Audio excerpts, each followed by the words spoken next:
Hey guys, subscribe for daily content. And if you're shopping for gear, make sure you check out the description for the newest items at some of the very best online retailers. There's also links for some of the items that I personally recommend. Thanks! What's going on YouTube? Metal Complex here, and today I've got another interesting knife review slash knife overview to share with you guys. This is the WE Knives Scopio. I think that's how you pronounce it. Wow, that's a weird grind. I'm actually, I like this. There's a lot of cool here. There's some other things that kind of are frustrating, but the design itself is really cool. I'm going to talk all about it. I will link this guy right down below. I think they are discontinuing this model.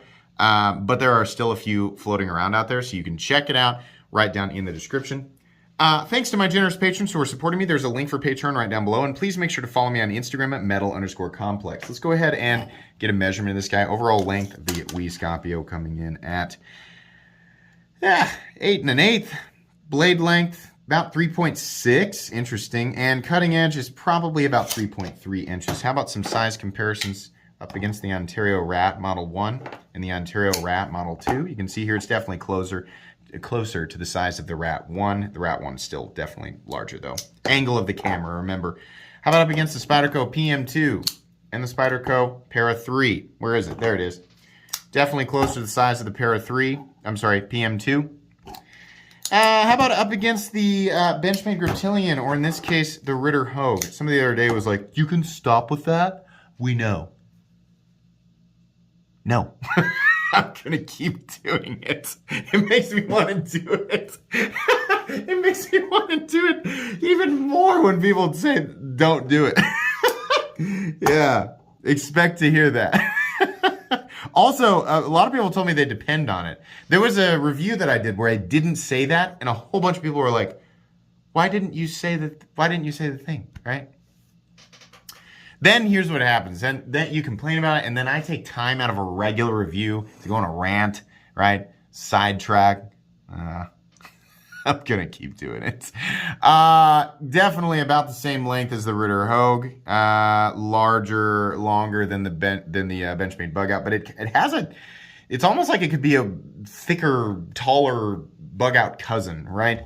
Not like the design is the same, it's just saying the profile, kind of looks a similar shape. Anyways, let's go ahead and measure blade stock thickness here. There's my calipers. Just gonna do that real quick so I don't forget. I bet this comes in at about 145 thousandths. No, thicker than that, 155 thousandths. Okay, we sometimes likes that. Blade stock thickness. Let's do carry profile. Thickness of the knife up against the Spyderco Para 3. It's a little bit thicker, not much. Length and height up against the PM2 and Para 3. Yeah, it's a little shorter than the PM2, a little longer than the Para 3, nowhere near as tall, even including the flipper tab. These are just a lot more, they're a lot taller. So there you go. This knife is definitely going to be heavier though. Let's take a look at the inside. Whoops. That Olight magnet sticks to everything. Oh my gosh. I don't think we have any milling in there. Yeah, it's solid titanium. So this knife is probably going to come in close to, well, no, you know what? It's probably 4.5 ounces. That's my guess. 4.62 ounces. So it's a little bit heavier than some people might prefer. Fine for me. Won't be a knife that you can carry in fitted pants at least comfortably, or athletic shorts comfortably, right? Definitely more of an outdoor knife. Definitely more of a jeans knife. But you know what? They're your pants. Put what you want in them. Okay. Anyways, let's go ahead and do a hardware check on this guy. Get out my tools as per usual. My tools are very inexpensive and very recommendable. You can find them right down in the section of my description that says my tools or something of that nature. The pivot is a T8. The lock bar insert screw is a T8. The pocket clip screws are T8, and there's no hardware on this side at all. Just must thread into the titanium through this side. Minimal hardware, T8 hardware. That's fantastic. That's what I like to see. Moving on. What else do we need to do? We've weighed it. We've done that.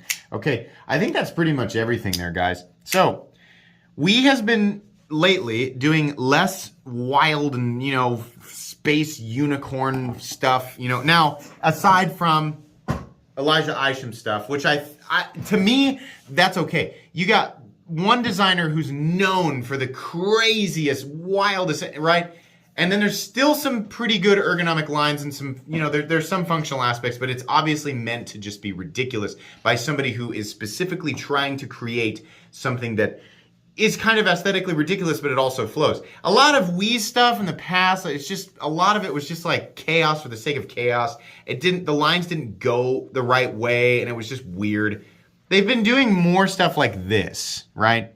Where it's simpler and straighter, and then there's maybe one or two elements that make it a bit unique. Obviously, this guy has a grind that makes it unique, and it might seem a bit chaotic, but essentially what we have here is a swedge, and then we have this area, which is flat ground, right? The initial edge, and then up here, we just have I don't think it's hollow ground. I don't think. Ooh, hold on, it doesn't feel hollow ground. It's just the grind starts higher, so it ends up with a thinner grind up here. Specifically, what situation is that going to be advantageous for? I don't know. Usually, I want it thinner down here, maybe thicker out of the tip, but that's because of what I use my knives for, right? But it does look cool, and it does add some character. The edge isn't, I wouldn't necessarily call any part of this edge thin, especially down here. But it is neat, and it definitely will cut. Do I have a piece of paper handy? Yeah, here, let me get a piece of printer paper, and I'll demonstrate. There's always some that, all bent out of shape about how thick they assume the edge is, right? So, starting down here, yeah, it's plenty. I mean, the paper cut test doesn't prove a whole lot, right? But if you're wondering, oh, I caught it on the sharpening tool there. But if you're wondering, is that initial edge sharp enough to slice? Well, yeah. You're going to get more of a tear, more of a split down there, and definitely more of a slice as you come out to that thinner edge, right? But can it cut? Sure.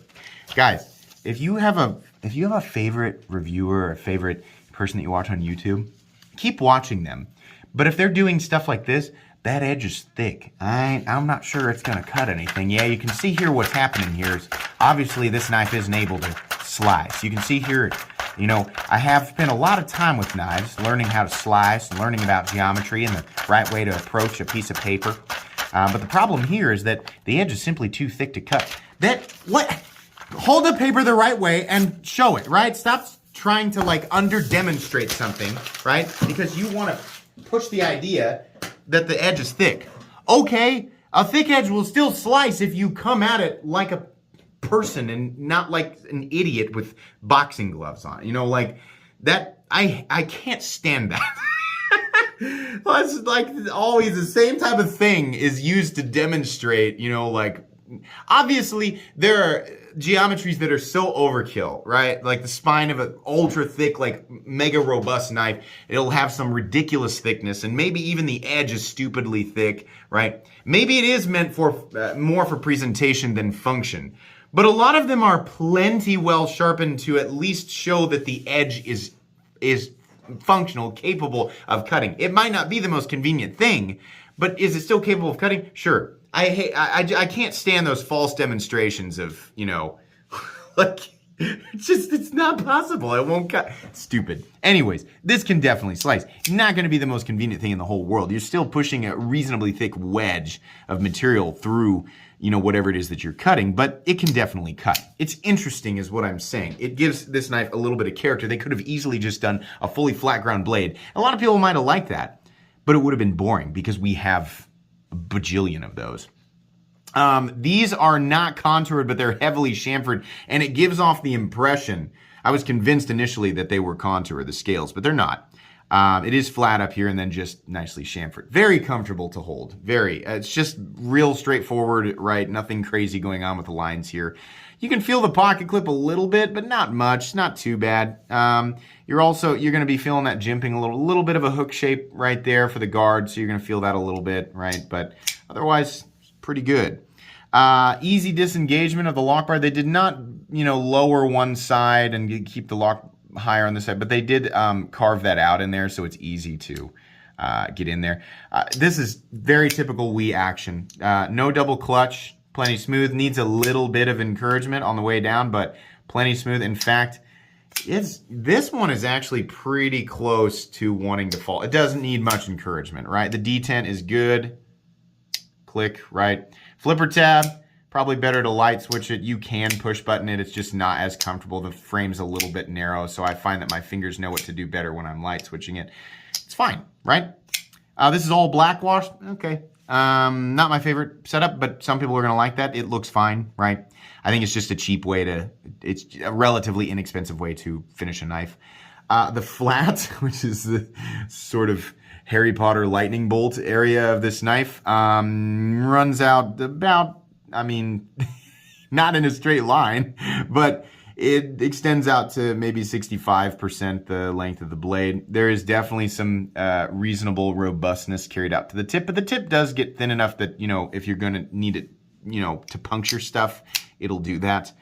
Like I said, this is not going to be a convenient, it's a compound grind, and there are, you know, I think the best use for a compound grind is probably on a fixed blade, probably on some type of bushcraft knife where you're doing something very specific or transitioning from a task that requires a thinner edge, and it's probably better when it's back here, and then a thicker edge, you know, out here. Like if you're doing like chopping or impact work, it makes more sense on a fixed blade. And then maybe on a pocket knife, I don't know, maybe there's a scenario where that's a little better. But I think it's more just for, wow, look at this, than, you know, actual functional stuff, right? But again, it does add some character here, and I think it's just weird enough that I kind of like it. There's the designer logo. I'll let you guys see right there, TNT. I feel like I should know exactly who that is, and I'm spacing right now, so I'm sorry. I'm sorry. What's the blade steel? We can just barely see it right there. Can we see that? Yeah, CPM 20 CB, which is cool. I like 20 CB. I know a lot of people do. That is an analog to, that's America's M390. And yes, this is a Chinese knife that's using American 20 CB. A lot of people are going to go, wait a second, there's something fishy. No, that's what's happening here. Just so you know. They'll jump around from 204P, which is also an American version of M390. They'll jump to M390, right? But China does not, We Knives doesn't make 20 CV. Crucible makes 20 CV. So they are getting it from Crucible. They're not making their own and then stamping 20 CV on there. They're getting this from Crucible.